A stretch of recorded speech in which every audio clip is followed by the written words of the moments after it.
गर्नु तिजमा पनि के लगाउनु भनी त हाल्यो के गर्नु के गरे के हो कोमलीका फ्लेभर बनाउँदै छु त पागल जस्तो आउै बस यता अनि यसपल्ट मकै त यसपल्ट मकै त अनि काइलीले टन्नै फलाइछिन् त फलाए नि हो अब के गर्नु मेहनत नगरी खाना पुग्दैन अनि तिमीहरू त काइलीसँग बाजेका हो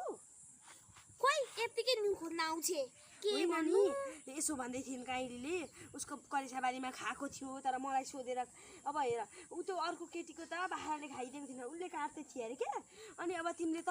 के पो अरे सोधेर काटेको भए त उसले दिन्थ्यो नि त तिमीलाई घाँस काट्न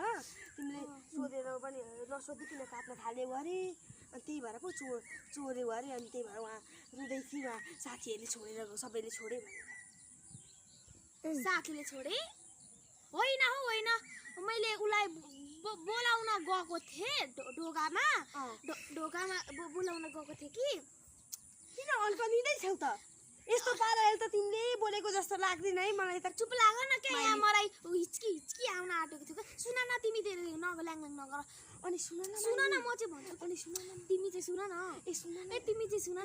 सुन न यो कुरा क्लियर गर्नु पर्दैन हेर त्यो मैले ढोका ढकढक गरेँ अनि गर्दाखेरि के अरे भङ्गेरी भनेर बोलाएँ भङ्गेरी आइनन् अनि मैले नआएपछि अब के गर्नु अब अस्ति उसको उयोले बाख्राले घाँस खाइदिएको थियो लु त्यति काटौँ न भनेको उता पर घाँस काट्न गएको थिएँ आएर त मलाई बत्ताल बुत्तुल पारेर यतापट्टि फेरि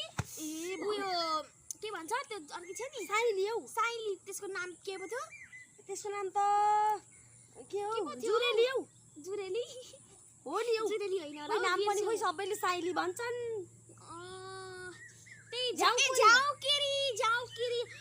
जाउकिरी उतापट्टि काट्दै रहेछ हामी दुईजनालाई त लखटेर लट्ठीले हो नि अनि तिमी त्यसको बारेमा अलिकति काट्दा के हुन्छ अस्ति त्यसले पनि त बाख्राले खाइदिएको थियो त त्यसो भने भगेरीको पनि दोष रहेछ अनि झाउकुरीले चाहिँ किन काटेकी रहेछन् त घाँस झाउकिरीले चाहिँ खोइ त्यो चाहिँ मलाई थाहा भएन झाउकिरीको नि केही थियो होला नि त मेरो जस्तै अब सुन हेर तिमीहरू झगडा परेर हुँदैन तिमीहरू हाँस्ने खेल्ने साथी सानैदेखिको झन् तिमीहरू दुईजना त आज 81 बाजेर हुँदैन उसले पनि गुनासो पोख्दै थिए मैले किन उसलाई यस्तो गरेछु अब उसलाई गएर म माफी पनि माग्छु भनेर उसले नै गुनासो पोख्दै थिए उसले नै पुछ्दै थिए हुन्छ नि त अब सुन न अब म तिमीलाई एउटा हल्का सहयोग माग्न आएको भन न के हो तिमीसँग केही साडी गरगहना छैनन् ए छ हौ मसँग छ भने मेरो यस्तो झात्रे झाम्रे छन् अब भोलि अब उसलाई बिचरा अब के भन्नु भोलि चाहिँ तिमीहरू माफी मागौँला कि तर मलाई चाहिँ त्यो पहिला सहयोग गरिदिनु पर्यो क्या लु सहयोग गरिदिने हो नि लु तिमीले अघि के भन्दै थियौ लु भन अनि सुन न अनि साइली त अनि पुरै नाउ नक्कल पारेर हिँड्छ साइली नक्कल पारेर हिँड्छे साइली ल हो र मलाई त थाहा थिएन नि लु त्यस्ता कुरा मेकअपको सामान त यति होइनन् अलिअलि होइनन् साइलीले अस्ति मलाई त्यो के भन्छ सनस्क्राइम भन्छ होइन सनस्क्राइम अनि त्यो फाउन्डेसन होइन फाउन्डेसन नौ फाउन्डेसन हो त्यही फाउन्डेसन मलाई लगाइदिन्छु भने कि भो अब पहिलाको जमानाको हामी त मुख धुने हो कलकली पानीले अनुहार त्यत्तिकै सेता हुन्छन् होइन नलगाउने भने म त हिँड्दै हो घरतिर लु अनुहार बिग्रिन्छ होइन उसकामा त फाउन्डेसन अनि के हो त्यो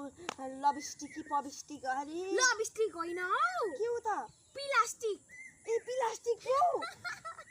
प्लास्टिक भनेको हो अस्ति मलाई त हामीलाई त प्लास्टिक भनेको पनि के हो फाउन्डेसन भनेको पनि के हो संस्कारम के अरे त्यो संस्कारम संस्कारम भनेको मेरो भान्जोको नाम छ क्या मलाई हाँस उठिहाल्छ क्या संस्कारम म त किन मेरो भान्जोको नाम राखेछन् भनेको त बिर्सेको छु संस्कारम कति गर्मी है मकै बारीको छेउमा अनि गर्मी भइहाल्छ नि अहिलेको ट्रेन्ड हेर न मैले त त्यही पनि ट्रेन्ड के हो यो ट्रेन्ड भनेको गाडी कुदाउने ट्रेन्ड नि ट्रेन्ड मकै बारी दर्याम भन्ने आएको एकचोटि हामी पनि गर्दिन न त लु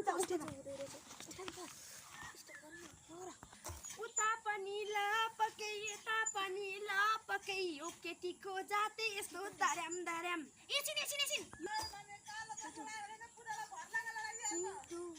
मैले थिचिसकेँ यता पनि ल पके उता पनि ल पके यो केटीको जाति यस्तो दरम दरम मकैबारी दरम दरम भाइ यो काको मकैबारी दरम दरम भाइ यो काको करम करम मकैबारी दरम पल्ला गरे काइलाले हेरेर म साइड लाएर आयो भने भन्छु है लु जानु पर्यो लु है माइले काइले आइपुगे छिनौ नि पनि चाहिँ अनुसारमा जन्मेकी रहेछु के गर्दै अनि सान देखाउँछ नि उ त लु जामै तिमी पनि जाऊ तिमी पनि घर जाऊ म पनि गएँ ल भोलि भेटौँला ल है 22 म चाहिँ गएँ मेरो घरमा भात पकाउँछ बालबच्चा रुँदै यता पनि मान्छे एउटा पनि माथि बनाउँछ